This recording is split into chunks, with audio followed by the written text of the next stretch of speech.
The Hamilton Ticats take on the Ottawa RedBlacks on Friday at Tim Hortons Field. I'm here with the Spec Steve Milton. And Steve, coming off a last-second loss to the Toronto Argonauts, what's the state of mind of this Ticat team? Well, I think a lot of the questions to all the players and to the coach, Drew, all this week have centered on two things. How do you get over that kind of loss? And secondly, will you think through the Ottawa RedBlacks to the next game, the next time that you play Argos? And I think they're both legitimate questions.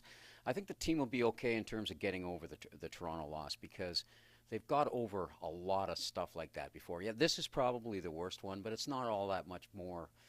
Much worse than some of the other things. In terms of thinking through Ottawa, they claim that they won't, but that's a human tendency.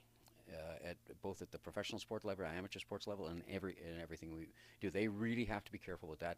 That's a leadership and quarterback leadership and management function to make sure that doesn't happen.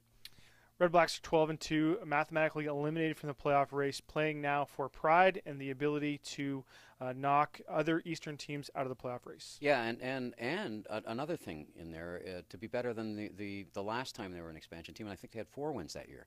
So that's a tough row to hold for them, but they are the players in this. I mean, the whole East is players here, but the other 3 are tied for first and have a chance. These guys are the players that can destroy any of the 3 teams. Playoff hopes, home game hopes, finishing first hopes. It's really they aren't the only significant factor left in the schedule, but they are very significant. And when you've got a guy like Henry Burris playing loose, and in this case, I still contend with he doesn't have a chip on his shoulder. It's not Kevin Glenn, but it's somewhere inside of him. And now he's freed from sort of the standings aspect, but there's sort of a freeing effect of being eliminated. You sort of loosen up. Henry and he hasn't had a good year statistically, so I expect him to come out throwing if he has anybody to throw to. But in that case, meaning being open. So it's a dangerous animal. A wounded animal with sort of nothing left to live for is always pretty dangerous. On the Ticats side, they're going to employ 2 new international running backs,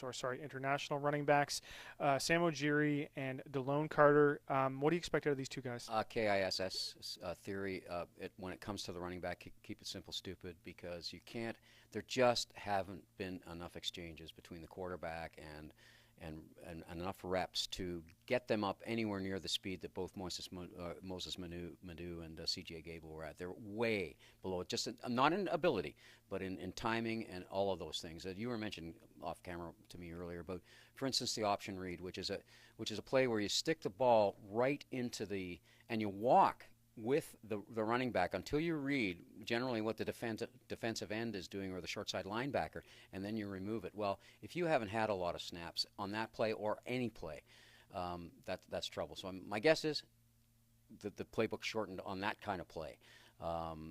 Both of these guys, they bring some different things. The one is taller and younger. The other is shorter, older, but has all this NFL experience where he did quite well there. I mean, he wasn't necessarily a starter, but he had 5 touchdowns in 2 years in the NFL before he was inexplicably traded, and the team that trades for him, and we're talking Carter here, Dylan Carter, the team that trades for him inexplicably cuts him right away. Make sure you check out Friday Spectator for a full game preview, including Steve's column, and the Scratching Post blog for all the up-to-the-minute Ticat news. Reporting for the Hamilton Spectator, I'm Drew Edwards.